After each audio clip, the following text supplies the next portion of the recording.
Welcome back to the Live Your Best Life podcast, where we explore the people, experiences, and philosophies shaping success and meaning in today's world. Today, we're joined by Brandon Ramirez, financial advisor and leader here at Strategic Wealth Advisors Group.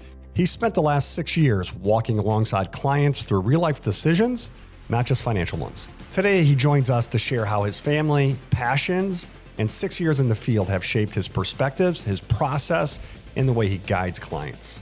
Let's dive in, because good advice always starts with an understanding of who's leading you.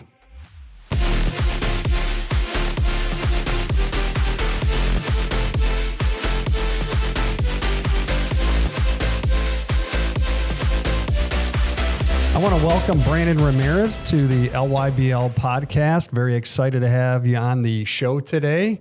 It's going to be great for our existing client family, especially the clients that you're actually working with, Brandon, as well as anyone else that just happens to be coming by the office and wanting to know more about Brandon, not only about what he believes in as an advisor, but also a little bit about your family, right? Because we always talk about that, not only live your best life, but that do business, do life. And this gives our clients another chance to see, or a chance to see another side of Brandon that they might not know about you, right? Yeah. So thank you for coming to the show. Appreciate it. Happy to be here. So tell us a little bit about yourself, maybe more about like yourself, your family, you're married, you have kids, things like that. Yeah. So Brandon Ramirez, like Tim said, married, 2 young boys at home. So I have a 6-year-old and a newly 9-month-old. So as you can imagine, my house is loud and constantly rambunctious. But who I am, I was born in Michigan, not far from the office here, born and raised. Love Michigan. I always talk about how great of a state it is. So have a huge heart here. My family's here as well. And really, I grew up playing sports. So I grew up playing basketball, football, loved just the competitiveness of sporting. And I think, between that, I have a huge love for my family, my mom, my grandparents as well, really kind of molded myself into who I am today. And now it's all about trying to kind of pass that down and pass the better teachings down to my kids at this point. So, yeah. And your son, I think, is 9 months old today. Yeah. So my younger son, Nico, is 9 months old. And then my older son, Dante, is 6 years old. He's in first grade here. So he is a lot of fun. Yeah. He was in the office on Friday and left a Picasso on the whiteboard that we have here. So you have great kids, obviously beautiful wife, great family. We have a chance to get to know your mom and your grandparents and everything else. So, just great upbringing that we could tell, right? Yeah. And you're a big sports fan, very competitive. Definitely. Yeah. Yeah. I think, between, my grandparents, my mom, obviously my wife, she's probably my biggest supporter and the biggest kick in the butt that we all need. But, they help raise me. I always talk about my grandpa a lot. He had a huge impact on my life. So, but they help raise me, and they live not far from the office, Shelby Township. My mom, as you mentioned, was in the office the other day, and she just retired as of the end of 2025 here now into 2026. So really excited for her. She's going down to Florida to snowbird. So living the retirement dream already. Now, how does that feel that you had an impact? We're just talking about your mom and let's say your grandfather having a big impact on your life. Yeah. But now you're able to, because you manage your mom's money, you're able to get her retired. Yeah. Right. And obviously it has a lot to do with mom saving and everything else, but you had an impact to get her retired. It's kind of cool. Yeah. It's, especially with her being in here and then, we were even speaking today, and I think every client has that kind of apprehension of, I'm retired now. What do I do? What about the income? And it's especially, close to heart when it's your own mom. So you want to make sure you're taking the best care of her. And, she's done a ton for me in my life. So I want to make sure I do the same for her. So, it's a huge weight off of her shoulders, which gives me that comfort as well of, I think a lot of times, you want the clients that you have to be like family, right? So when it is family, you take the same care of them, as you would anyone else, but you have that special, feeling of, hey, my mom's going to Florida. She's able to enjoy her retirement. Now it's, again, my mom did so much for me being a single mom that the least I could do is help her to get retired. Absolutely. But it is that much sweeter when it is our family. I mean, it's great seeing our clients live their best life, right? Right, yeah. But I think it's even more sweet when we're able to do life with them. Yeah. And I think that's what the LYBL, podcast is about, getting to really not only talk about business, but also talk about the life side. Yeah. Because I think that's what I like about you or anyone else that works here is we all have that giving heart, I guess you would say, where, yes, we want to work with our clients and help them save and retire and enjoy life. But it's that second part of it. Like, hey, let's not just sit still. We want you to enjoy life to the fullest. So getting to know you on a personal level, now we're able to love you, support you, encourage, and challenge you to live that type of retirement that you're looking to live. Yeah. I think, with that of the first part of the client relationship, but the second part of the living your best life and doing business and doing life together, it, again, going back to that family feeling, it really is family. It's not only my mom who, when she was retired, had a retirement party here and spent, 2 hours of her day here just to hang out, but it's every client, right? Even throughout this holiday season, which I loved, and you don't get a lot at other firms, or at least the previous firm I was, clients were in here dropping gifts off and cookies, and I probably gained, 10 pounds of weight from just all the goodies we were getting. But, I think that goes back to, it is a big family here. And, we, especially the second part of doing life with people, just seeing the impact that we can have on people of, hey, I've wanted to visit here, or I've wanted to retire, I've wanted to do this or do that. And it's, it's not enough for us to just say, well, yeah, you can do it. You can do that and more, right? Why not? Yeah. Why limit us to just the small thinking? We want to think bigger for our clients and for our family. Yeah, it's a very rewarding job that we have. Yeah. I'm blessed to do it. Yeah. I agree 100%. So now I know you talked about your grandfather. Yep. And I know for a lot of the people that have come into our office from one of our educational seminars, workshops, or even our some of the dinner presentations that we've put on, or even client experiences, or people that have gotten to know you, have heard the story about the impact that your grandfather has. And I think, if you don't mind sharing it, I think it's important for people to see, because they could see who you truly are as a person as well. Yeah. I think, again, without my mom, my grandparents wouldn't be who I am today. My wife as well. She did a lot for me growing up, between meeting in college and being 30 now. But, where I was born, where I was raised wasn't the greatest place, right? 7 Mile and Gratiot area. So, right outside of, or inner city kind of Detroit area. Mom moved me out into the suburbs, and then my grandparents, grandma was at Utica School Systems.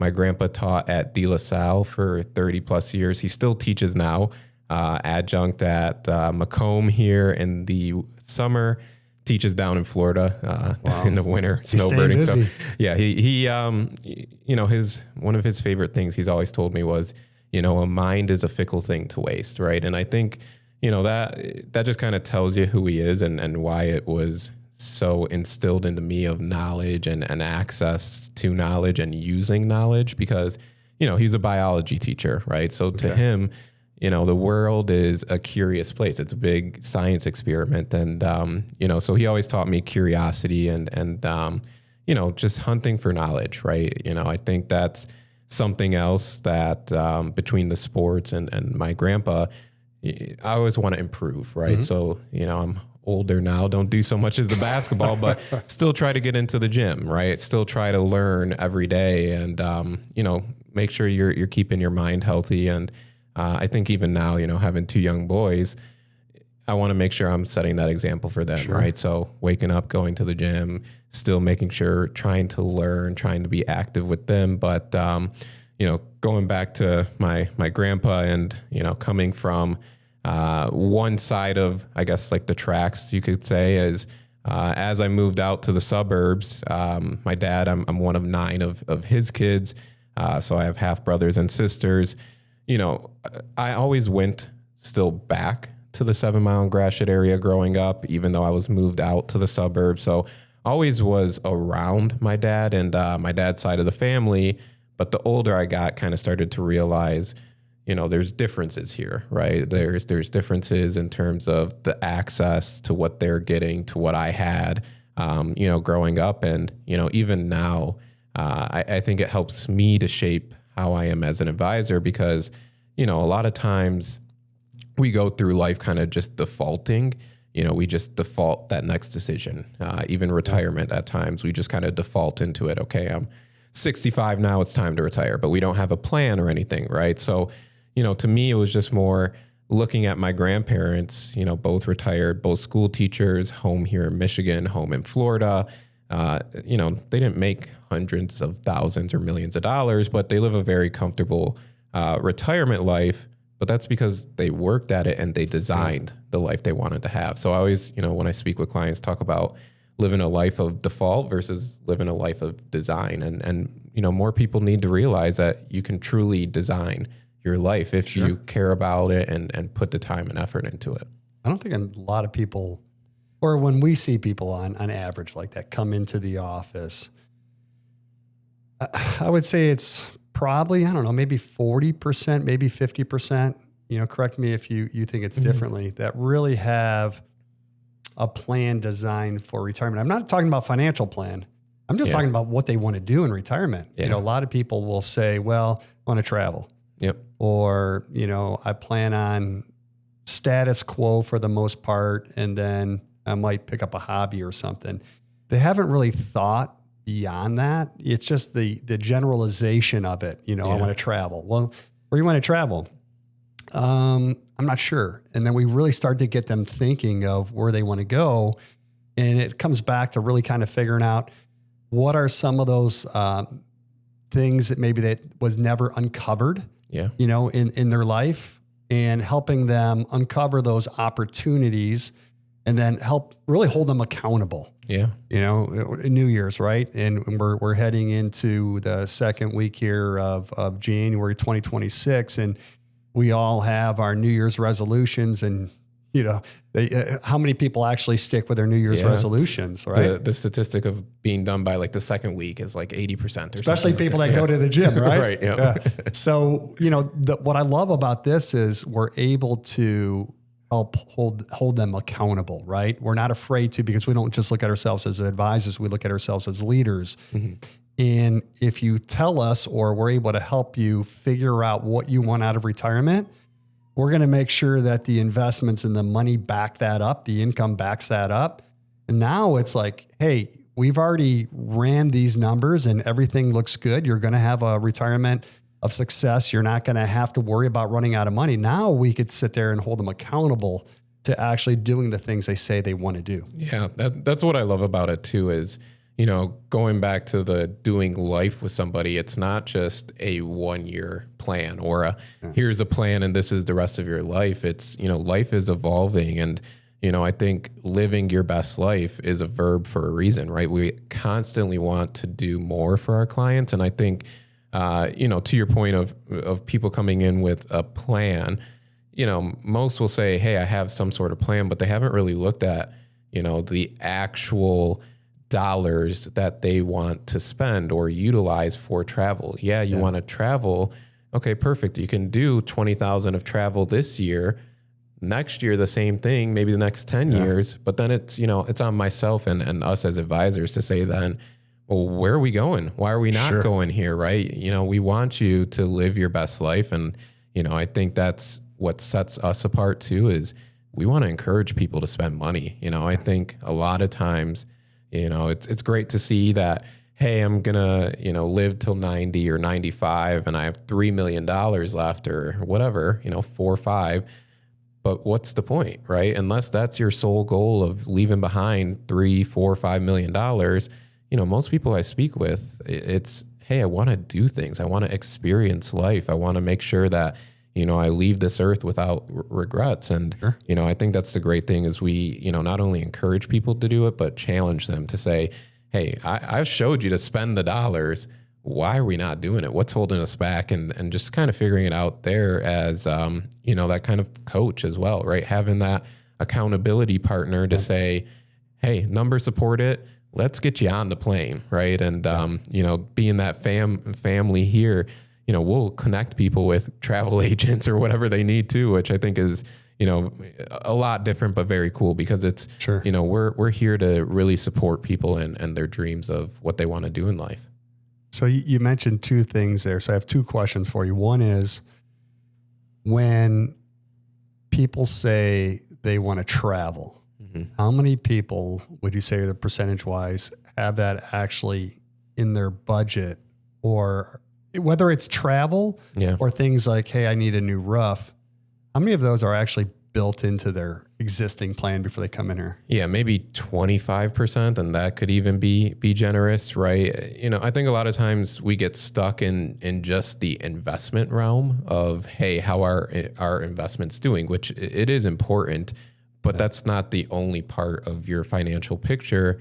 And you don't spend return. You don't spend your 10% return. You can take out the dollars that you got of the 10% return, but you don't spend pure return. So, a lot of times people will say, well, hey, I can do it, but what's the proper way to do it, right? What accounts do you take out of? What kind of tax implications are you going to have from this withdrawal, from traveling, from your roof, anything else?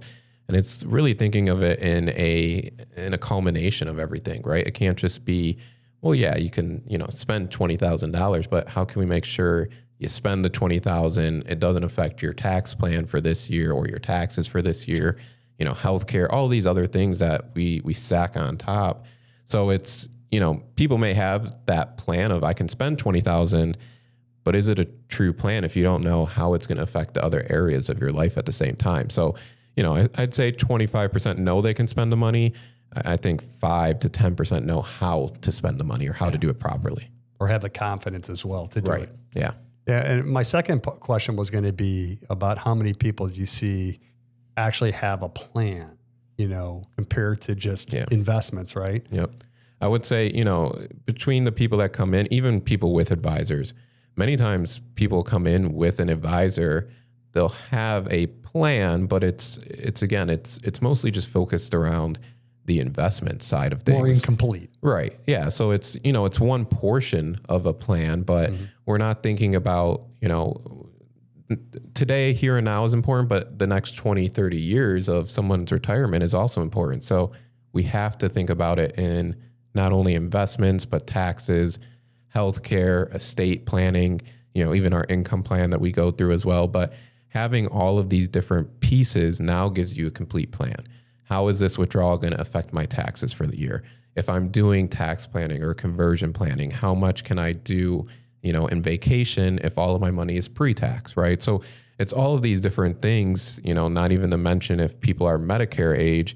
Now we have IRMA that we have to, kind of worry about, especially with the rate it's rising. So, people will come in and they'll have a portion of the plan. They'll have investments, kind of figured out. But again, like I said before, you don't spend your return. So people don't realize how that investment side fuels the income plan, or how the investments work with their taxes, or how their investments by the time they're 75 are so much that the RMDs are giving them IRMA surcharges, right? So it's the uncovering opportunities and taking advantage is also, uncovering the opportunity cost of not doing something today, because eventually you're going to run into the problem eventually, right? That's kind of, the default versus design. Would you rather default into decisions or really design how you'd like your decision-making to be done? And that opportunity cost could be huge. Yes. And I don't think most people understand the importance of true tax planning. Yeah. Because if they're doing proper tax planning, they could be saving tens of thousands, hundreds of thousands, maybe millions of dollars. Yeah. But like you said, they all stack on top of each other. It's the money they're saving from taxes.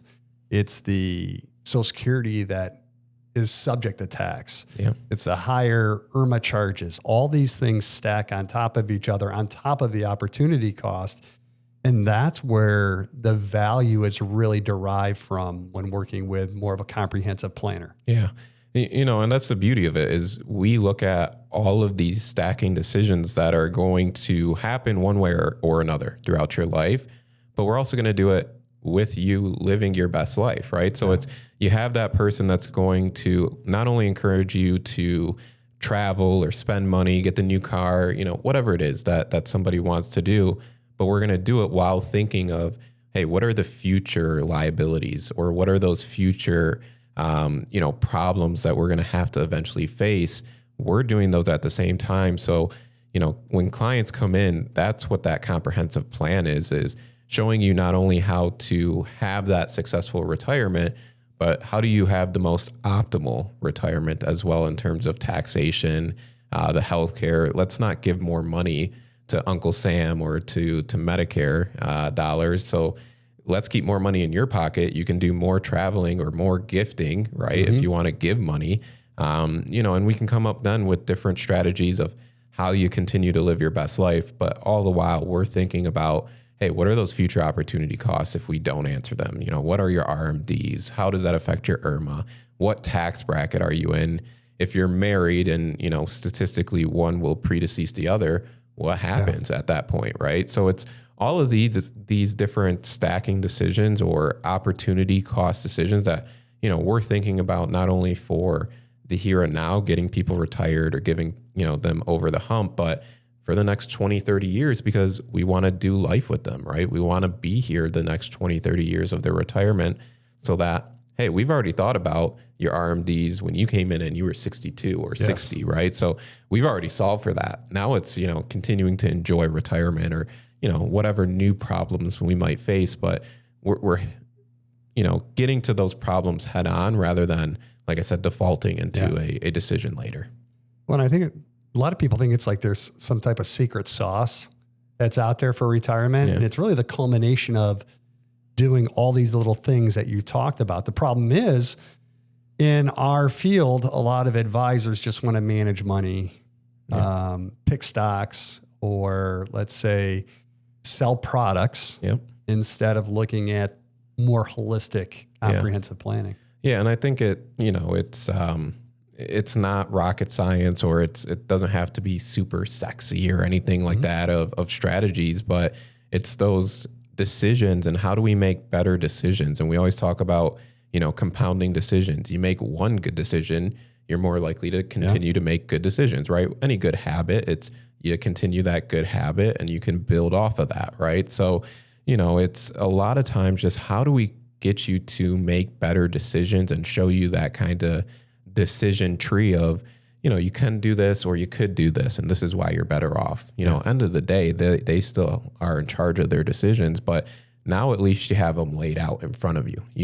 Hey, this is where I'm going to end up if I do this versus doing this or doing the third thing, right? So, it's all about, having that comprehensive plan rather than it being, hey, this investment or this product is going to, completely change you. In a couple of years, there'll be a new product that's completely changes something. Exactly. Right? So if you don't have that solid plan to first back it up, it doesn't matter what product comes out, right? It's, about laying a foundation, right? You don't build a house bathroom first, right? You have to get the structure up, right? And then after that, you can start building up into the house, building the, the drywall, the furniture comes in, appliances, but you don't build a bathroom and say, oh my God, this is the greatest bathroom in the world, but the rest of the plan or the rest of the house hasn't been done, right? You'd say, hey, where's the rest of my house? So, planning needs to be that as well of, hey, how do we look at it from a blueprint architecturally to make sure that you're having the most optimal building or foundation for that plan and then really just executing it? I think that's another thing that separates us from a lot of advisors is execution. We do what we say we're going to do, and I think a lot of times advisors will say, hey, I do this, but, I don't do it this way, or I can only do it, a certain extent. We're going to say, we're going to do what we said. We're going to back that up. We hear that a lot. Yeah. A lot of people say when they come in here, we've heard this. Now, are you guys actually going to do that? Because my advisor that I'm with now told me that 5 years ago, and he hasn't done any of that. Right. Or, or clients will come in and say, well, I brought the idea to my advisor. Yes. I'm the one that has been forward thinking about this. And it's, maybe the advisor didn't know, or, maybe they don't do it or whatever it is. But, from our point of view, I'm coming to you with those ideas or those plan holes, right, that we know are going to be there. Mm-hmm. I'm going to start solving for those holes in the plan first, allowing you to then build the life or retirement of your dream. And along the way, we're going to still make sure that your plan is going to evolve with you, because you might get new grandkids or priorities may change. But again, all the while, we've built the comprehensive plan, that full picture that's already thought about the kind of what ifs of life. That's by getting to know them. Yeah. Now, and I know you as an advisor, you're more of a leader than an advisor. Mm-hmm. How is it when you're leading your clients into making certain decisions? But one, how do you have, we talk about love, support, as well as challenging. Yeah. How is it to challenge someone, or can you think back and remember an instance, and you don't have to have a certain story about it, but just being able to challenge someone, because it's a little tough on the other side. Yeah. At first, when you become an advisor, because you're looking across and your client has 500,000, $1 million, $3 million, $5 million, whatever, and then here you're having to challenge them, because I know a lot of advisors won't do that. Yeah. You're either challenging them to make a decision or not make a decision, or challenging them to live their best life, which is what we're doing now, right? Because majority of people we see have already established themselves one way or another. By the time they come to us, because usually they're nearing retirement or close to retirement or already in retirement. So they've pretty much got that job taken care of. Now there's things that we could do to improve their situation, of course, just like what you've said. But now we're able to challenge them. Can you speak a little bit about challenging? I think, first and foremost, with people that come in, right, the prospective clients, it's really, first and foremost, once we're able to show them, hey, yes, you can retire, you can do the things that you want to do, but what else, right? Because I know you can do all of these things. It's going to show you have $4 million, but, that's not good enough for me, right? So what else can we do for you? What else have you never, explored, but always wanted to make sure, even those inner child, right? Maybe you always wanted the cool car or whatever it is, right? The boat, those sort of things. But, I think that is first and foremost one way of challenging is, hey, we solved your retirement. You can travel. You have the budget for that. You're going to be able to live the next 30 years, never have to go back to work. We're going to save you on taxes, increase your portfolio. What else, right? So getting people to think bigger than what they're already thinking, I think is a challenge. As well as a lot of conversations too of, do you want to just leave money behind? I think, that's a newer challenge that we're facing of, people are comfortable in their retirement, but, do you want to wait until you're 90 and your adult children are 60 to give them money when they need help now at 30 or 40, right? So challenging them to think legacy wise outside of the box, right? We don't have to just leave a bunch of money once we're gone.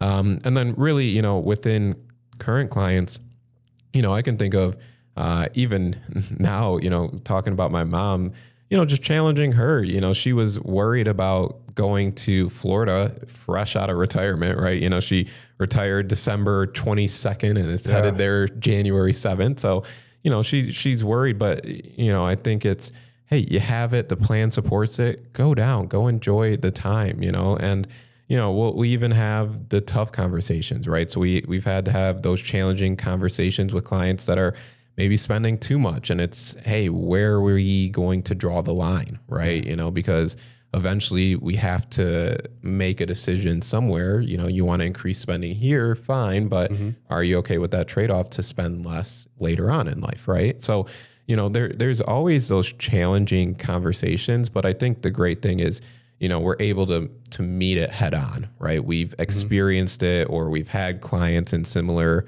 situations or problems. And it's, hey, we've been here before. We've been around the block. We know what we're doing and how to get you there. And it's really, the fun challenges are the one to say, hey, spend more money, how can I get you somewhere? Yeah. And they like to hear that. Yes, exactly. And even then, that's a challenge in itself to get people to actually spend money, because you might have, one side of the relationship, if they're spouses, that doesn't love spending money, and one that may be more money spenders. But, it's even that. It's, hey, go on vacation. It supports it. If you want to do, more and take your kids on vacation, take the grandkids, right? And that way you're having, again, that's legacy, it's right? More meaningful. Yeah. It's an experience, right?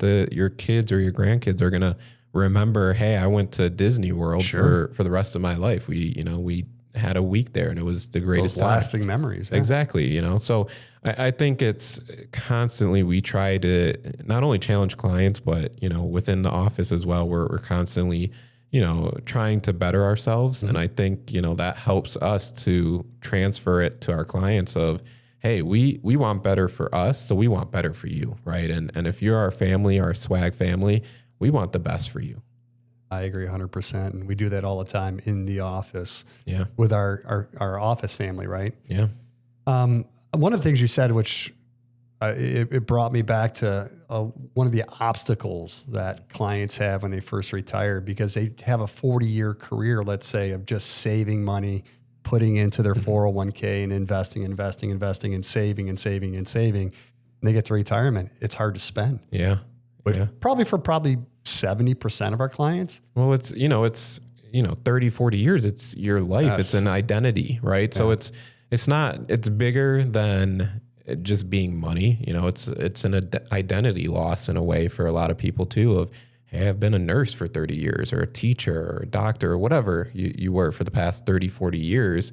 It's not only, hey, I don't have the paycheck that's coming in, but I'm losing a sense of my own identity. So how do I replace that? How do I replace that? What am I going to be doing? Whether it's, maybe volunteering time, the vacationing, spending time with grandkids. And, but I think that's what it's so important to have that leader, that's your advisor, to say, hey, we're here alongside you.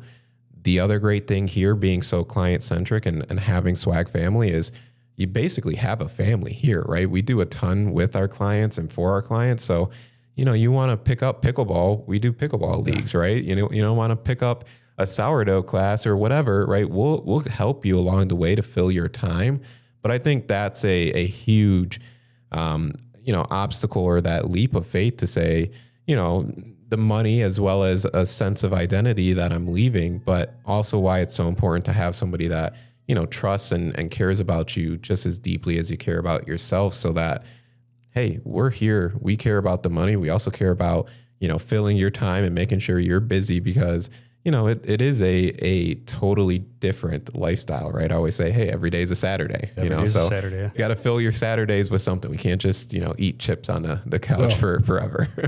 How different is that? Because you've come from a different side of the business to now, and maybe you were doing some of this before, I don't know, but now you're playing pickleball with your clients. Yeah. You're going out to dinner with your clients. You're doing fun experiences with your clients, and really on that doing life side with your clients. Yeah. That's what I always wanted when I came into the business, and when I thought of myself as an advisor was, I didn't want just investments, because investments can be superficial and be kind of shallow at times of, hey, I see you once a year, you did 10% and, pat myself on the back. I did a great job. See you again next year, Mr. and Mrs. Client. So, to me, the reason why I got into the business, and going back to my upbringing was, I really wanted to help people, to help educate them and give them access. I think, again, my grandpa being a teacher, it's funny even today hearing sometimes clients that'll say, hey, my son had your grandpa as a teacher, or, some of my clients will say, hey, your grandpa was, at De La Salle. But, that's what kind of gave me the want of, I want it to be educational, to have that person that, here's the access to the knowledge and we're going to help you to also execute it. So I think it's, with wanting that for our clients of, it's not enough for us to just get you retired, or it's not enough for us to just, hey, we see you once a year. I want to be there for the fun stuff, right? Yeah. The pickleball leagues and hopefully, if you have grandkids, you're bringing them in, or you're sending us pictures, or whatever it is. We want to celebrate success with you. But that's what I always imagined myself as an advisor, and why I made even the jump of where I was before was, to me, I didn't want it to be just a superficial relationship. Finances are so close to heart, right? It's just, you don't discuss them with anyone out on the street. So if you're going to be that person that helps with the finances and we hold it close to our heart, just like family, hey, I want to be just like family. That way I can truly help you. I can truly support you and get you through life, being that partner with you to say, hey, what about this travel? Hey, the pickleball league, we're doing it again in fall. Will I see you there? Right. And it just makes it a lot more fun, right? Because you're seeing, rewarding. Yeah. And you're seeing people outside of just an office setting, right? Yeah. I think that's the most amazing thing is I don't see people just in the office. So I get to see them, let loose, or even in office, they don't have to be so uptight. And it's, I'm going to my advisor's office and it's, hey, come on in, come as you are. More of that friendship. Yeah. And there's obviously a difference between business and friendship. Yeah. But that's where we are here. We're not the right fit for everyone. No. We always talk about that. And, it's, we want them obviously to want to do business with us.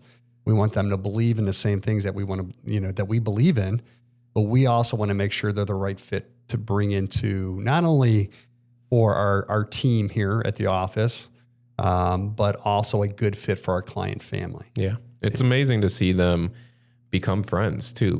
Clients will come in and they'll start doing their own pickleball on the weekends, or they'll go and hang out as clients. So, it is truly rewarding and amazing to be a part of something that's, bigger than myself. And that's what I've always wanted is, I want to truly make an impact on clients' lives, and it to be more than just, hey, the numbers behind people. There's a lot more to life than just numbers. So I think it's amazing how we're able to give clients another extension of family, an extension of friendship to say, hey, you want to try something new? Come do it with us too, right? So it's not everybody has to go to every single thing we do, but it gives a lot of opportunity for people to say, even with how we plan, hey, I've always wanted to try this, right? And here's an opportunity to do so. Agree. So you talked about education from your grandpa. Mm-hmm. You talked about wanting to help people get ahead in life. Yep. So how did you end up becoming an advisor? Yeah, I had a funny path to get there. But when I first went to college, I was pre-med. My grandpa had a biology teacher, always good with science and math. So, I kind of went the route of, hey, I'll just, do doctor, that'll be easy enough. What kind of doctor did you want to be, or you weren't sure? Neurology. Okay. I've always had a fascination with just, brain and how it works. And it's still a huge mystery, right? Scientifically of why and neurons and how things fire. And I still am very interested in that, but realized very quickly I did not like school. I'm not the greatest homework doer throughout my life. Was always great testing wise, could pick up the information, but just going through pre-med, I just wanted to do the anatomy, the neurology, the actual parts I was interested in. I couldn't really care less about botany or some of the other prerequisites. So started pre-med, decided I didn't want to do that much of schooling, and a lot of it I didn't find interesting. Switched then, went to pre-PA, was still going to do medical field. Eventually kind of just realized I didn't want to do medical field, switched to a business marketing major. But then from there, where I really got interested in the business was I've always liked markets in itself, the economy, and just learning numbers wise. I've always been, kind of a numbers person.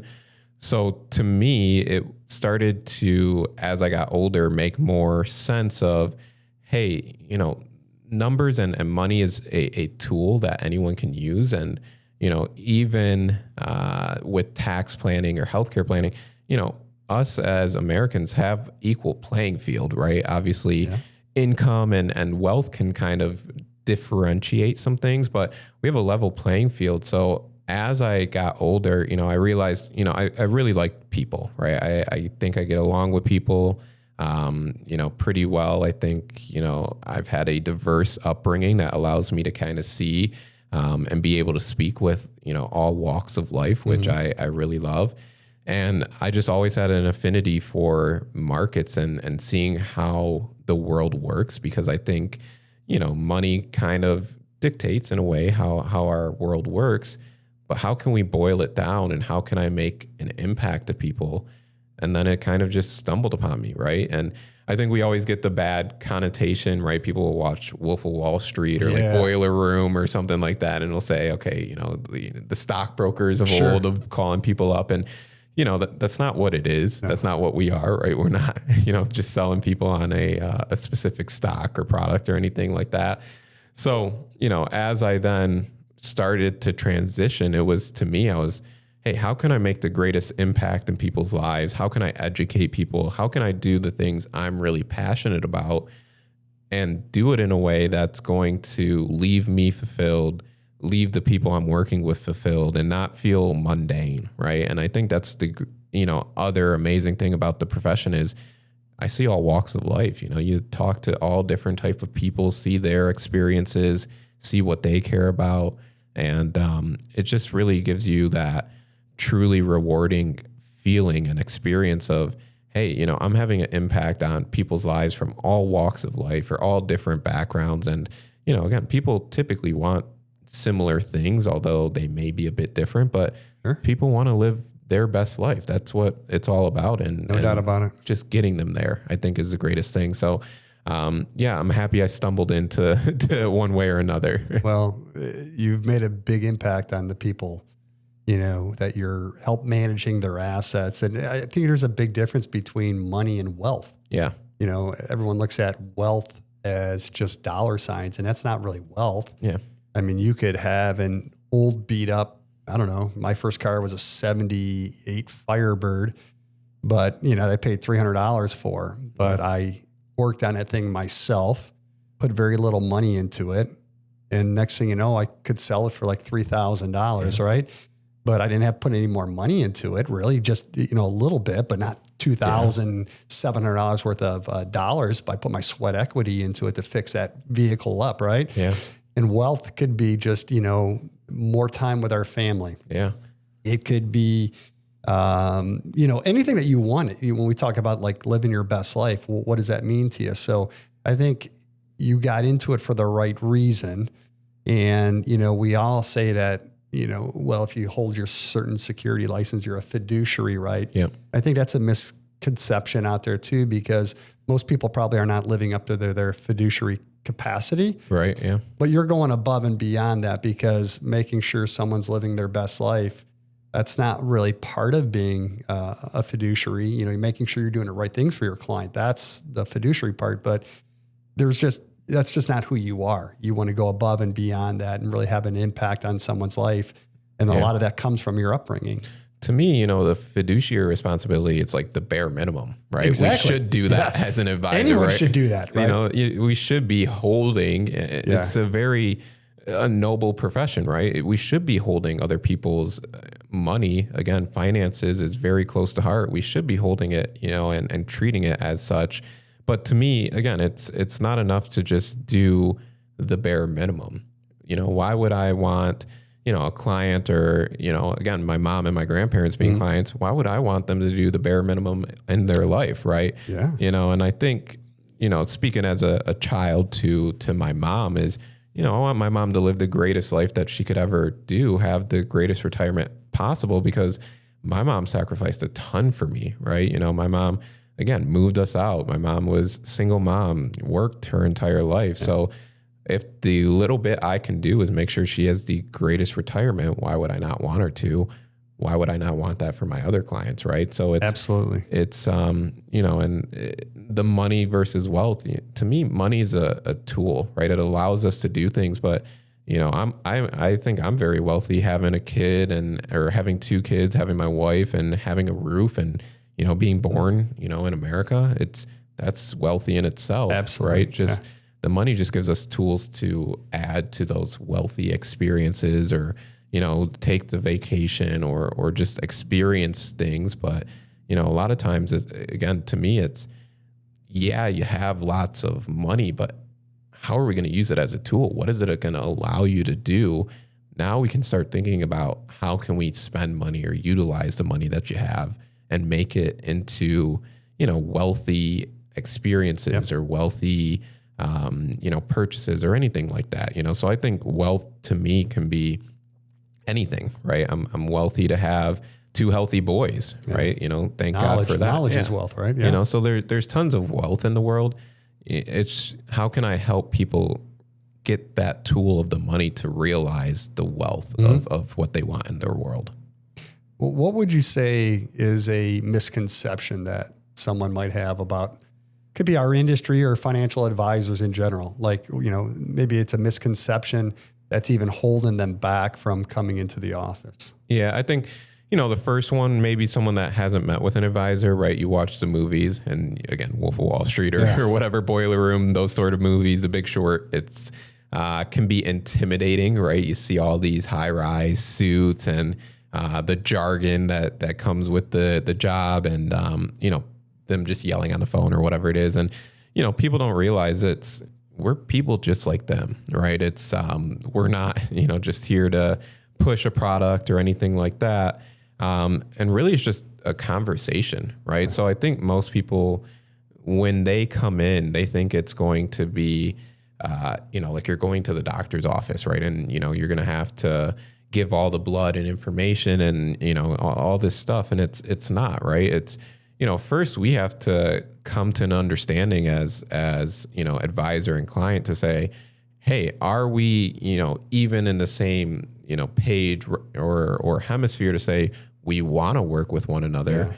First, I have to talk with you, right? I don't know, what you want, what you don't like. Know if you can help them. Right, exactly. So, I think that's a huge misconception is to think, coming in, it's just going to be, hey, this is, numbers on the board and this is how we're going to increase it tenfold or, it's not that. It's first we have to get that good understanding that, of who you are, what you'd like, what you want in your life and how we can help you to get there if we can in the first place.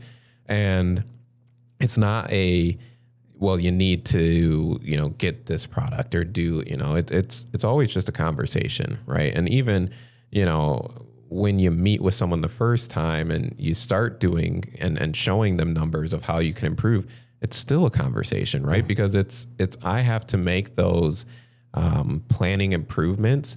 They still have to be what you want to do in life, right?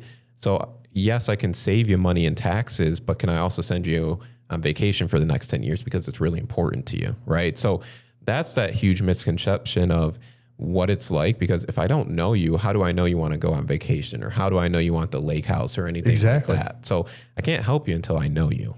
It takes conversation. Yeah. A lot of people walk out of the office thinking or saying after the meeting, that was a lot different than I thought. Yeah. Oh, 100%. Or, I was stressed out about this meeting and I don't know why. Yeah. And I was worried about bringing this and that in. And most of the time we tell them you could bring that in, but even if you bring it in, it's going to sit on that table. Yep. Until we have a conversation to figure out one, what are you trying to get out of retirement? Do I think I could help get you there? And do you want to get there?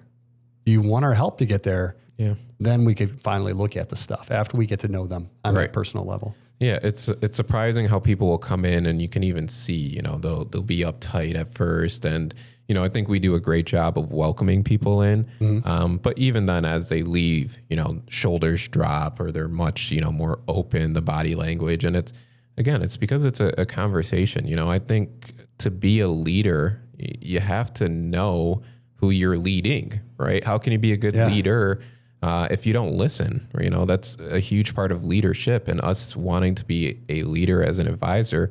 We have to listen. We have to be great listeners to then tell you how, hey, this is how we do what you want to do. We can only help those that want help as well. Right. Now, do you have any client moment that you could remember back on that you had a huge impact on, or that something that sticks out? Could even be a small thing that you actually did. Yeah. But it really sticks out, because those are the things that keep us going. Yeah. It's like anyone's job, right? You have that little bit of success, but to us, that success is seeing a client success. Mm-hmm. So is there anything that really stands out to you? Yeah, I think, and this is probably maybe 4 or 5 years ago now, but one of my first larger clients coming into the business, had a relationship with his mom. Mom, didn't have a ton of money with me or just in general, but again, just always treated her as family, made sure doing the best for her. Mom ends up passing, and son inherits money. Had been speaking with the son during this time. Mom's getting older, just helping along the way, making sure he's in the loop. But upon mom passing, getting him his inheritance, his sister his inheritance, him just saying, you know what, I think I need a plan. Him coming in, at the time, I believe he was 50 or 51 years old. And his big thing, he had a older spouse, about 10, 11 years older than him, was, hey, she's getting ready to retire. Can I retire? Right. And, to me, it was, from the relationship with his mom, him then coming in, him not knowing, can I retire?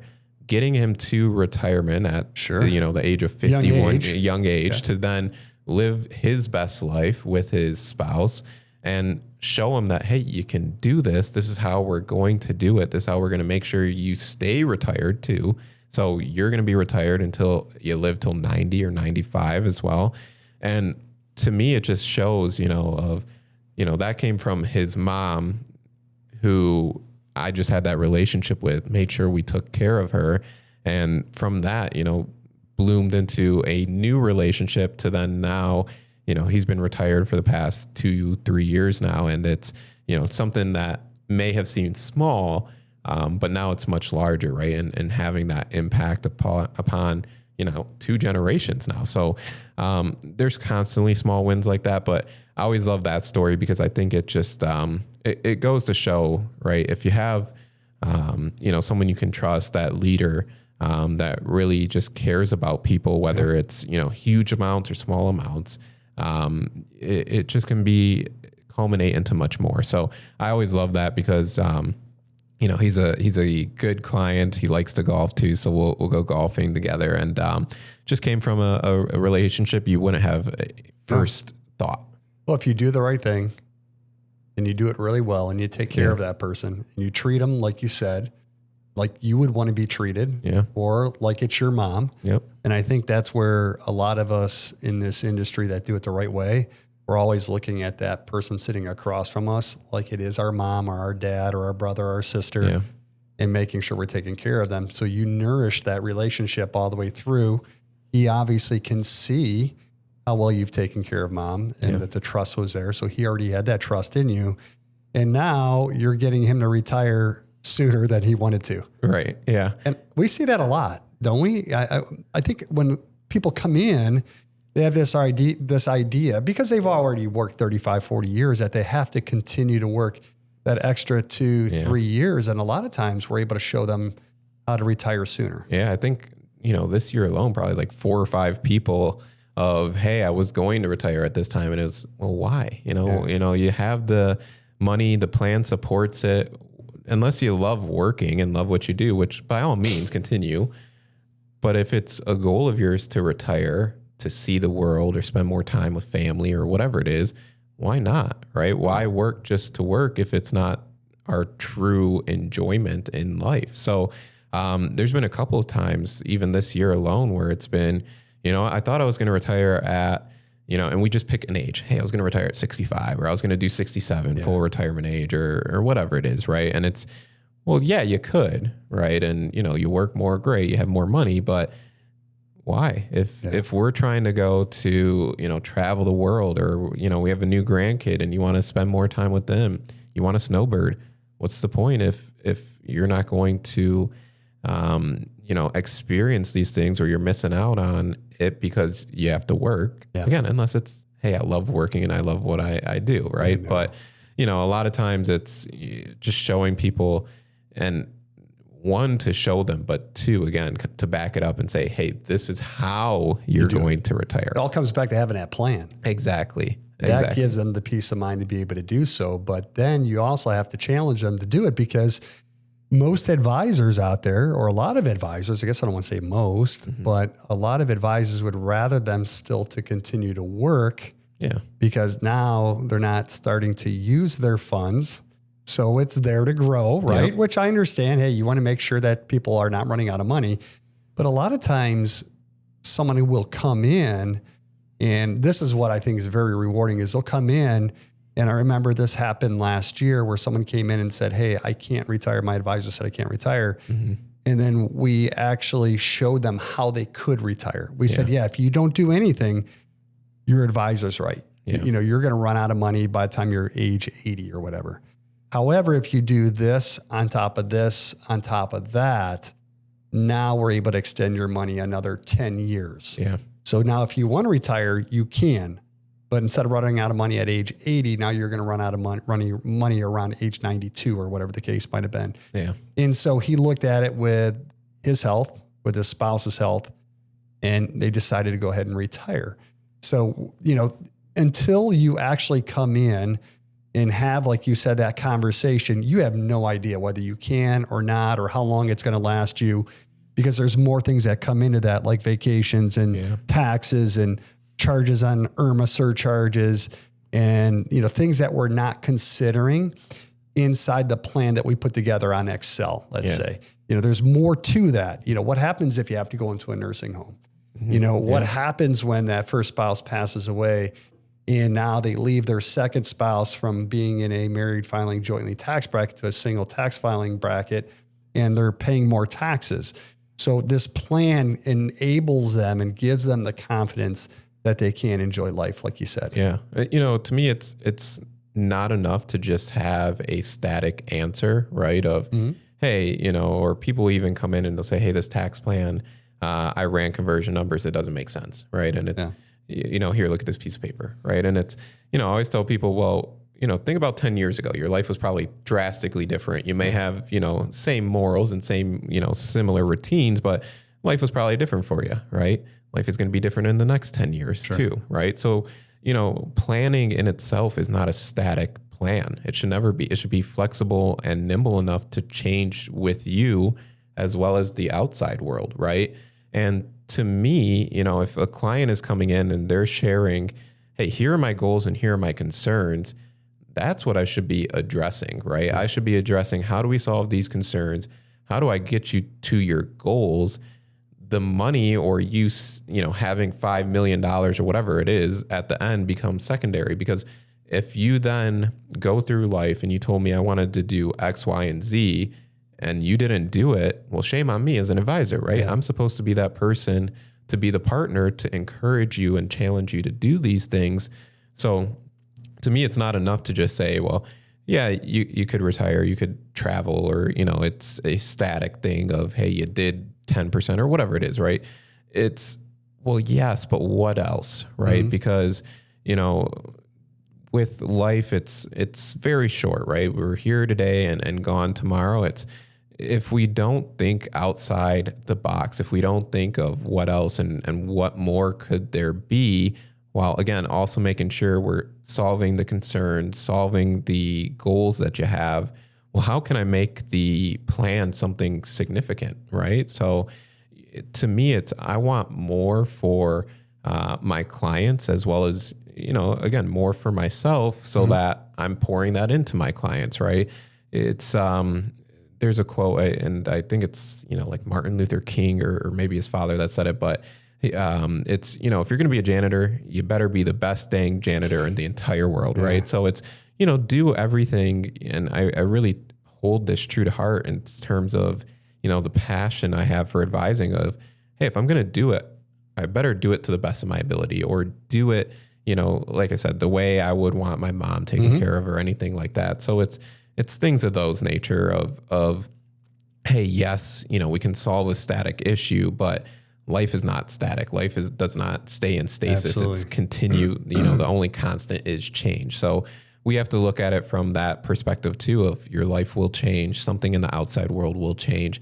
How do we build a plan that, solves for today, plans for tomorrow as well? Yeah. Well, what would you say to that person out there? They've been doing their investment planning themselves for years. They're very successful. Yeah. They're getting really good returns in the market. They have the income coming in from Social Security, maybe from a pension, maybe from their investments as well. Yeah. They've already done their own numbers and everything looks really good. But what is there that they're potentially missing out on? Yeah. Or how can we potentially even help them? Yeah, I think it's where we help and where we help to expand for people is, yes, things could be going good, right? And again, I always bring up, future opportunity costs, right? So things could be great right now, but, have we thought about or planned for the, market goes down 20% or 30%? Did that affect your income from investments, right? Maybe you don't need income from investments. How do we make sure you're keeping most of your money to yourself and to your family, to your heirs, rather than giving it to Uncle Sam or to healthcare, right? So would you say taxes are probably the biggest thing they're missing out on? I think taxes along with that healthcare, because they're so hand in hand, right? Of the tax planning and, we're firm believers taxes will go up, but even if they don't, right? If you don't need the money from your pre-tax investments, they continue to grow. Your RMDs are going to grow too with it, right? And we've had some great market periods where, people's money has grown exponentially.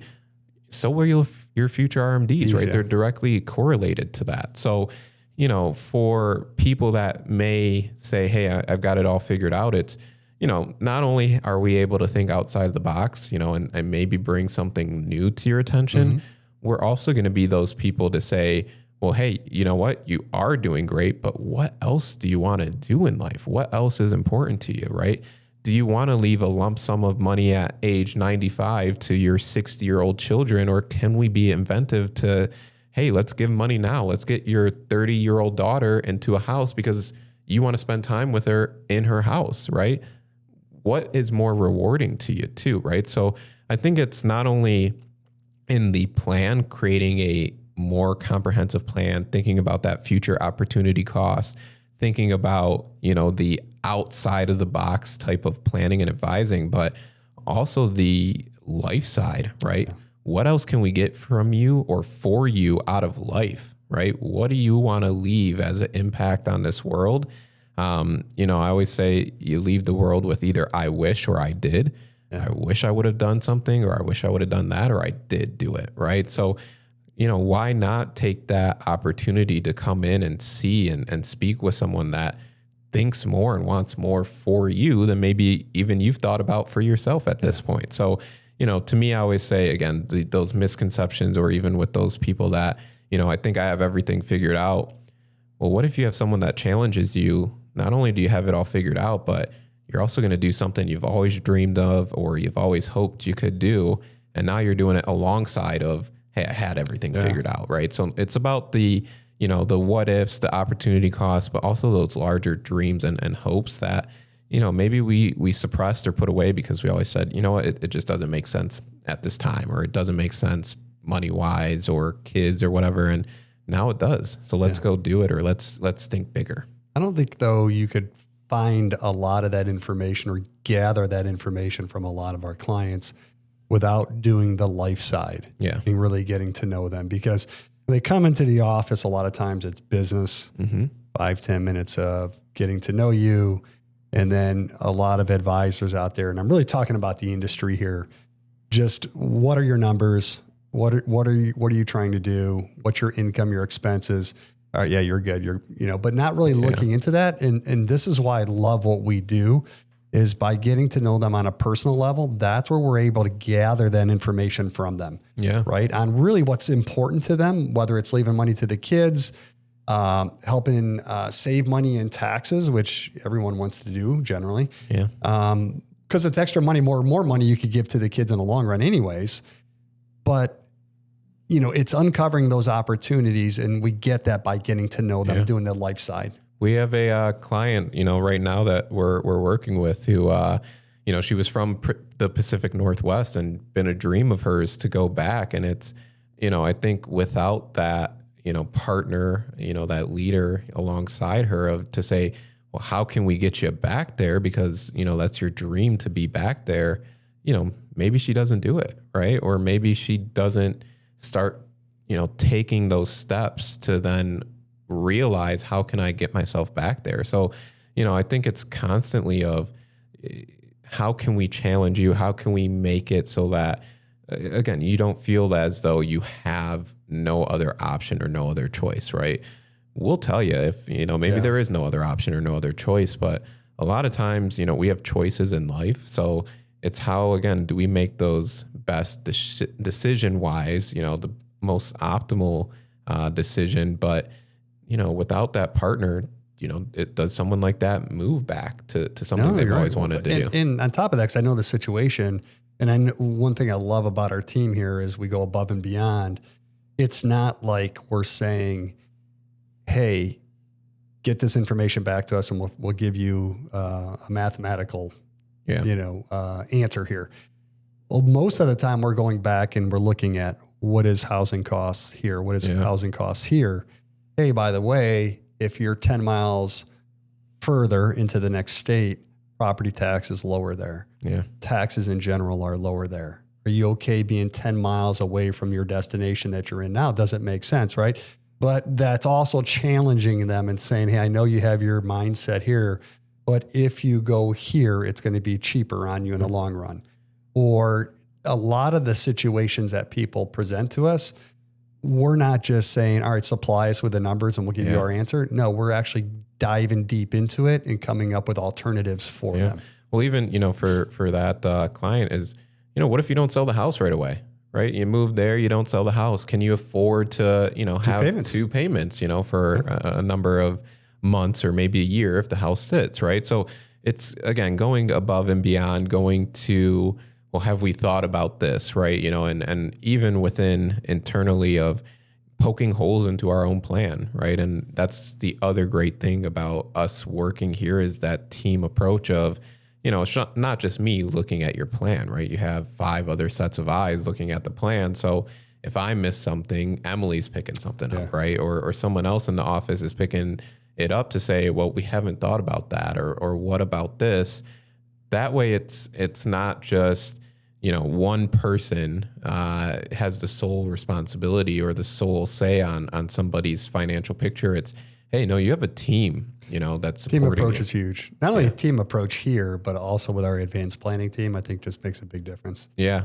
Now, I know you mentioned earlier when we started talking about money, talking about money is taboo in a lot of families.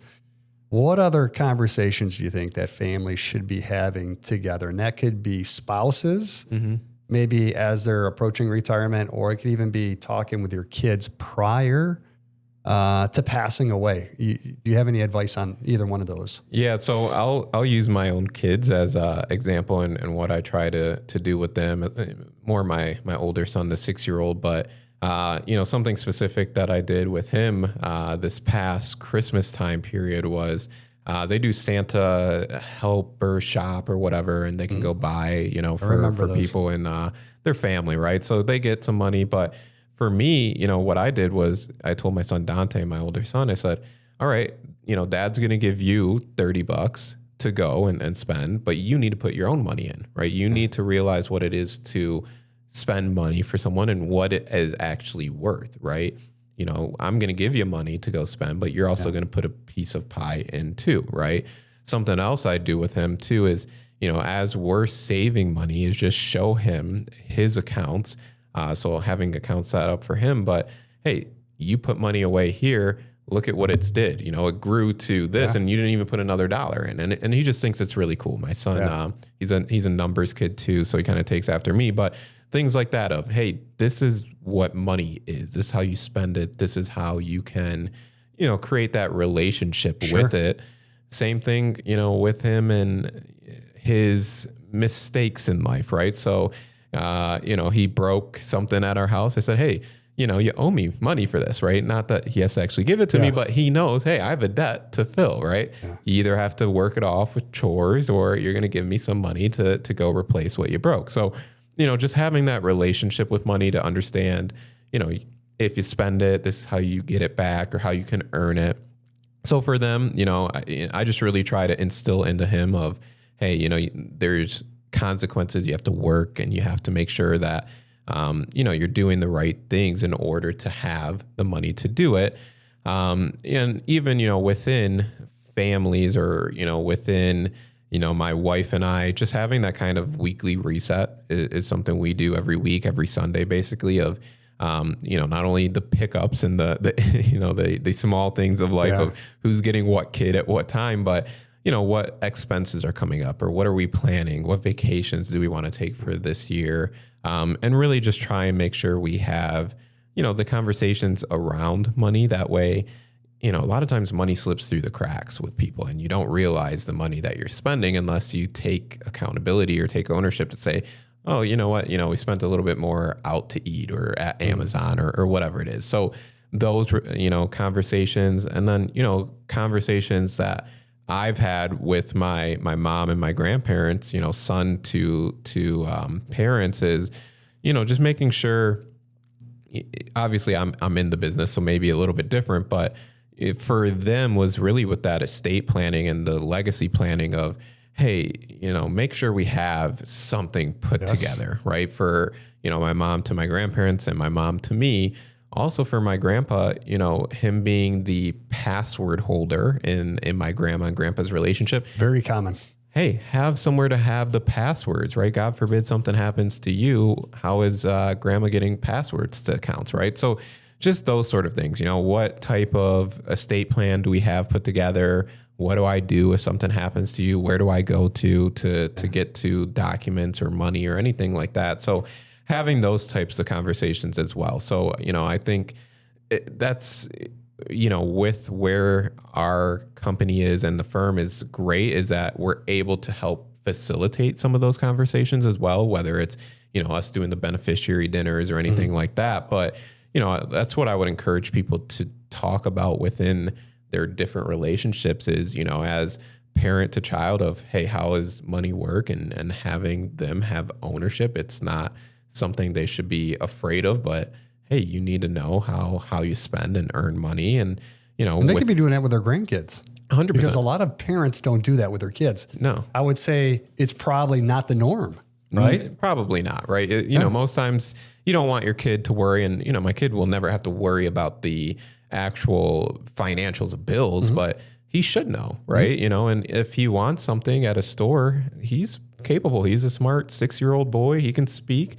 Hey, you can go buy it, right? And I'll show you. If they start early, yeah, they're going to be probably a lot more successful later in life at doing these things, or at least more accountable of doing these things. And it makes it so that it's not it is a taboo, right? And it makes it not such a taboo if we're having conversations throughout relationships of, hey, here is what it means. And you don't have to get super granular in numbers. You know, if it's, you know, your parents or your grandparents, you don't need to know, hey, how much money do you have? But what do I do if something happens, right? And same thing, you know, with my kids. It's more of, hey, here's, you know, $10. I'm not giving them $100 to go spend because they'll spend it on candy or whatever. But hey, here's $10. You wanted a smoothie at McDonald's or a McFlurry.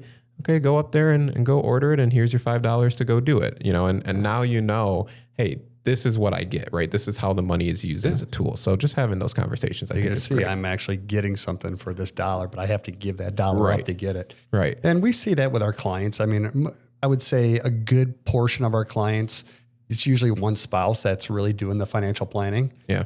And then there's usually, you know, a spouse that's kind of delaying getting that estate planning documents done for whatever reason. I mean, procrastination, or we just don't want to think about dying. So it's just important to get all that done. And we make sure that that's taken place within inside our 5 worlds of planning, which is why we say that most people don't have a full plan when they come here. Yeah. And it's, with the estate planning, it's not just the end of life too. It's, you're incapacitated. Who's making decisions for you, right? So it's not just the end of life planning, but it's the, the planning in between, or again, going back to legacy and gifting, you can have a gifting legacy while you're alive, and that can be part of your estate plan, not just as you die. So it's, that common misconception there, as well as I only need it, once I'm dead. There's other instances where you'll need some sort of estate planning documents put together. Yeah. I know we've talked about this a few times, I guess indirectly, but, what does financial freedom, really mean to our clients? I think it's, and what does it not mean as well? Yeah, I think what it means is just being able to have the freedom to do what you want when you want to do it and how you want to do it. So not having to worry of, hey, can I do this? Or how does it affect me long-term? Or, is it the right decision? Right. And I think, there's the kind of analysis paralysis of, the what ifs of the world of what if this happens, but giving them that clear path forward to show them, hey, you can take the vacations, or you can do the things that you want to do in life. And that's that financial freedom, is to not have to worry about the experiences or the life you want to live and how is it going to affect me, or how is it going to, negatively affect me, right? And what financial freedom isn't is essentially the opposite, right? Of having to worry about, well, if I do this, I'm not able to do this, right? And it's the opportunity cost, right? Mm-hmm. Financial freedom a lot of times is the opportunity cost of doing something you want to do and how you want to do it is just, hey, you spent more money and there's less money left behind. But that's the freedom in it, right? Is you're able to decide, how do you want to spend money? Do you want to spend it on yourself? Do you want to spend it on your kids? Do you want to spend it on your grandkids? Do you want to just give it away to charity, right? It's up to you. It's up to you. You have that freedom to decide.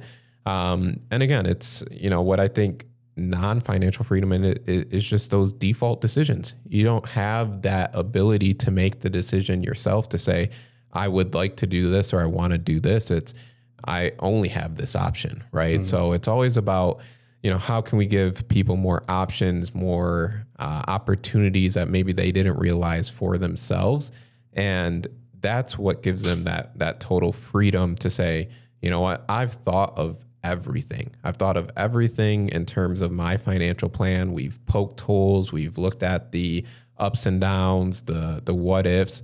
I can spend freely in my parameters, right, that I've given myself of, hey, that $20,000 vacation I wanted to take, go take it and go take 10 more after that, right? So that's what that freedom is. And, does someone take a $20,000 vacation each and every year? Probably not. But it's just to show, hey, you could. You could if you really want to. So that's what I think the freedom is the freedom to then think outside of what you thought even originally possible. I think that's the true freedom of, yes, you can do this, but what else? What else is there?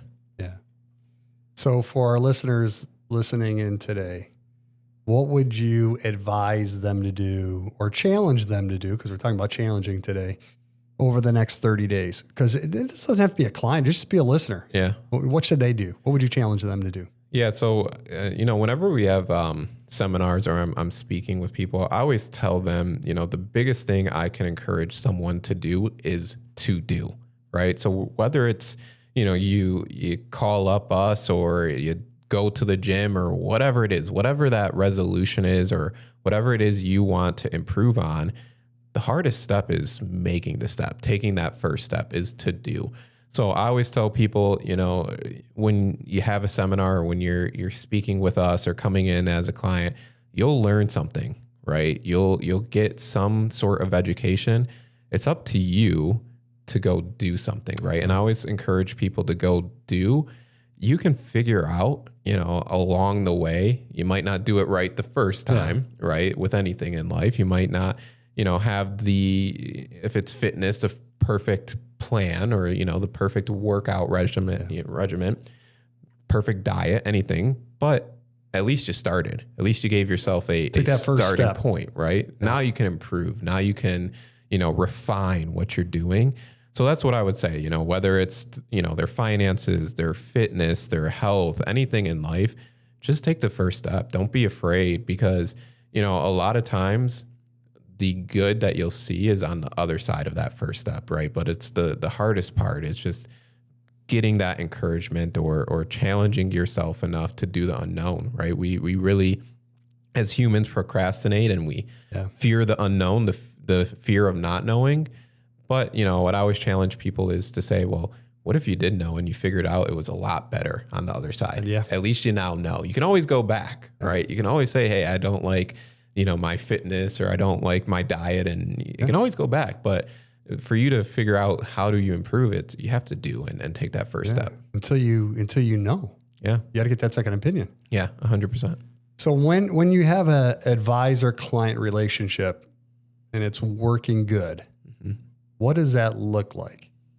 For like us as advisors or for? I think for both. I think for them, I'm probably more for them. Like, what does it look like on their end? Because a lot of people, I think, have misconceptions that it's, checking in and maybe it's once a year, maybe it's 4 times a year, maybe it's all about return. Is it about income? What does that relationship look like when it's working good? Yeah, so I think every client's a bit different in terms of maybe cadence of what they want to come in or how often. But when it's going good, what clients are going to experience is just having the weight lifted, right? Or the burdens lifted. And it's not so much a burdensome feeling or the feeling of I have concerns. It's more that feeling of how can I build upon what I'm doing? How can I build on, the great steps I've been taking? So, when it's going good, we have the income plan, we have the investment plan, the tax plan, the healthcare, the estate plan. It's all put together, but then it really allows them to think of those what else things, those what else moments, what else do we want to include? But all the build up to that is already solved, right? We've already got you to the point of retirement. They don't have to worry about it anymore because you're taking care of it. Exactly. So now it's about, hey, what else can we do? What more? So when it's going good for clients, what they're going to experience is just, us encouraging them to either spend more, do more, come to client experiences because we want to see them, and, we have certain people that want to come in more often. And a lot of times it's, yes, we're going to talk about your plan and we're going to go over it. And it's, we're going to be able to show you, hey, we're continuing to deliver on what we said to deliver. But I'm also going to then say to you, well, have you done some of the things that were goals of yours, right? Yeah. You wanted to travel to New Zealand this past year. Why did we not do it? Okay, maybe something held us up, but then what's the plan for this year to get there, right? Because again, I'm aligning myself with you and your goals. I'm going to push you to do so, right? Same way as if you hired a personal trainer, they're going to hold you accountable to show up and do your workouts. I'm going to hold you accountable to say, hey, you wanted to travel. You wanted to see these 10 places before you died. You're not getting any younger. Why are we not going, right? So I think that's what people really experience is as things are going good is you're going to have the concerns, the weight lifted off you in terms of the negative. And you're just going to be able to focus more on, well, what else can I do?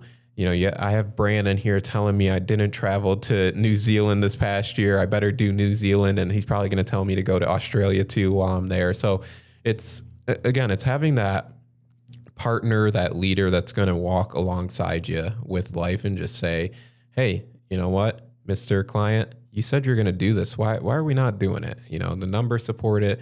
Why? What's holding you back? What's holding us back? And life is always going to be in the way, but we want to try and make it to, hey, life is going to be here. If you take a week vacation or a 2-week vacation, you're going to come back and life is going to be.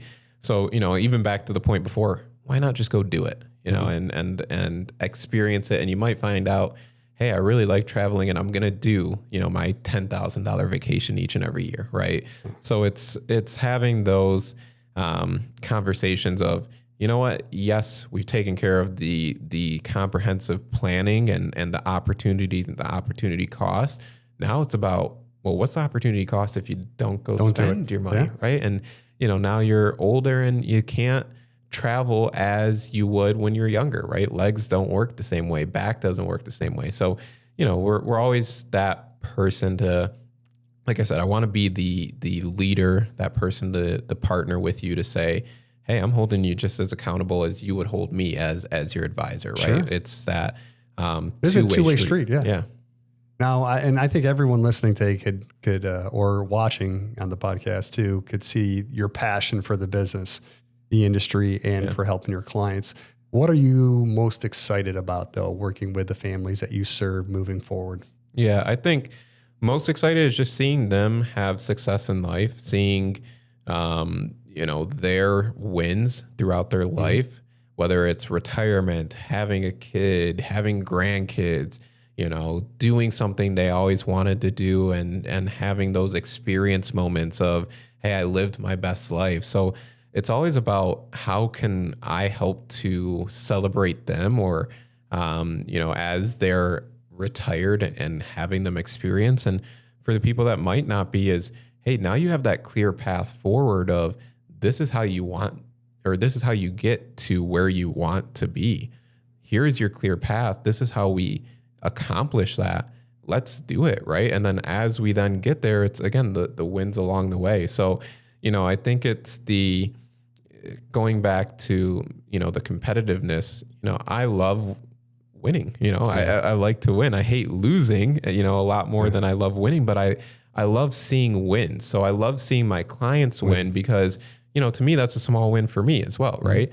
Same thing is if they're not doing something, you know, if we're not having those wins, you know, again, either shame on me or I got to hold them accountable to, hey, this is how we get back to the wins and just celebrating wins along the way. I think that's the best part of the job is you get to see, you know, wins across retirement, kids, grandkids, graduations, weddings. It's again, you're part of someone's family, their extended family, which I love. And helping seeing them or their goals come to fruition is very rewarding. Yeah. And it's, you know, it's then the next goal, right? And it's, you know, it's the next challenge. Yeah. So that's the fun in it too, is you really get to, you know, be that person that not only drives people to their goals, but also drives them to, well, what's next? What's the next goal? What can we do more? Because again, we get one shot at it. So why not, you know, try and do as much as we can while we're here. I know. I mean, I love what I do. I know you do. There's so much more that we do that people don't understand. And I think being that confident for our clients, I remember one of our clients was on a cruise and middle of, I don't know where, the Caribbean. And he stopped and he called me and I'm like, what are you doing? He's like, I'm trying to cruise. He's like, yeah. He's like, but you know, we're thinking about buying this house. And it just came up for sale and I need to make a decision now, you know, or it's, hey, giving us a call. And Julie always talks about this. It'll be a night or a weekend. Hey, just want to let you know our grandbaby was born today. Yeah. And you know, and it's like they're reaching out to us sometimes before they're even reaching out to their other family members. Like, now I got to let you go because I got to call the family and let them know. So it's understanding the relationship or the role that we have in their lives, right? Yeah. It's more than just being that advisor. It's that confident, you know, it's that person holding them accountable. And it's a relationship. It's a friendship. Yeah. You know, I say, you know, of course we thank them for their business, but more than anything, we thank them for their friendship because that's what we're looking to get out of this. That's why we're not always the right fit for someone because, you know, if someone's not willing to put the time and the effort and invest that into them, we're probably not the right fit for them. Yeah. So we talked a lot about our clients living their best life, you know, to you, your family. What does living your best life mean to you guys? Yeah, like I said, I think it's truly a verb, right? So living your best life is a constant choice or set of choices that we make of, you know, for myself, young family, me living my best life, right now is one, being a provider, right? Being a good father, being a good husband, being able to provide for my family, but also, internally working on myself, right? Of, hey, how can I, be a better impact on, my two boys, right? And I constantly think about that of how can I improve, or how can I make sure, I leave them off, better off, and, do what I say and not what I do type of teaching, right? Of, it's hard. Yes. Right. But I think that, is how I live my best life is, I really try to focus on my fitness. I'm an early riser, go to the gym, try and take it out of my time rather than my family time, with my wife and, our relationship, just, having those communication points and those check-ins. And, with my boys, just really trying to make sure that, the time that I spend with them is uninterrupted time, right? It's their time and the time together. And, along the way, we like to have fun, right? So, we continue to vacation, right? I love traveling. I've been very blessed in my life to experience and go some pretty cool places. Some great places. Yes. You have a big one coming up, don't you? Hopefully, yeah. We're planning to go to Portugal this year. Nice. So that'll be our big family vacation. I always go with my grandparents and my mom. But, continuing to travel with them, I think that is another just aspect of life I really want to share with my sons of, we live in a very small space, we live in Michigan, but there's a lot of world out there, right? And until you get to go experience different places and different things, you might only see the box that you're in and not, realize, even for clients, right? Of, sure. Hey, what else is out there? Go to, travel someplace. You might realize you really enjoy something out there, right? But, my living my best life is, just becoming a better father, becoming a better husband, be a good son to my mom as well. And just continue on that, right? I'm always wanting to do the path forward. I always tell people I'm a doer. I'm not always the thinker of, hey, what if? I'm always the person to say, well, what if it, it could not work out, but what if it does, right? Yeah. So, I'm big on the doing and taking those leaps of faith and encouraging other people to do as well, right? And, within means, right? But, sure. If you've always wanted to try something, why not try? You're not getting younger, right? So no. That's how I try to live my best life, is really just provide for my family, provide for my wife, my boys, my mom as well, my grandparents, and really just how can I really make my life, by making my life, I should say, by being the best person, being the best father, being the best husband. Hey, now my cup is spilling over to where I can spill over to the cups of, my family, my clients, those sort of things. So really, just continuing to focus on how can I fill my own cup. That way I can, fill the cup of others as well. I think you said it perfectly. And there's a reason why you're sitting in the chair that you're sitting in, and you're here because these are all things that we've seen, that you are as a person from getting to know you over, this past year. And we felt you were a great addition to our team here and for our client family. Yeah. And I think the people listening today could see that, and they get that out of here. They could see the true person that you are, and you're not in here. We all take a job for money, right? Yep. But you're here for a reason. You have a passion for this business and helping people out. So we appreciate you being here, and we appreciate you being on today's podcast. And for those that are listening, it all takes is a step, and that first step is just setting up an appointment, having that conversation with Brandon, come into the office, and he'll get a chance to get to know you a little bit better and see what he could do to improve your situation. So, Brandon, we appreciate you being on the podcast today. I'm sure you'll be on again. Hopefully you enjoyed this, and hopefully you listeners enjoyed today's podcast, and we'll be back next week as well. Talk to you soon. Thanks for tuning in. If this episode sparked something in you or made you realize it's time to stop guessing and start planning, we'd love to meet with you. No matter where you are, no matter when you start, you deserve to live your best life. We'd love for you to like, subscribe, and share this podcast with your friends and your family. Remember, living your best life isn't a destination, it's a decision. And it's a decision that you get to choose. Until next time, stay well, stay informed, and keep living boldly. Content contained herein is for informational purpose only and is not intended and should not be construed as personalized investment advice or an offer for the purchase or sale of any security, insurance, or other investment product. Investments involve the risk of loss, including possible loss of principal. Please consult with a qualified financial, tax, accounting, or legal professional before implementing any ideas or strategies discussed here. Content provided may be obtained from sources believed to be reliable, but cannot be guaranteed as to its accuracy or completeness.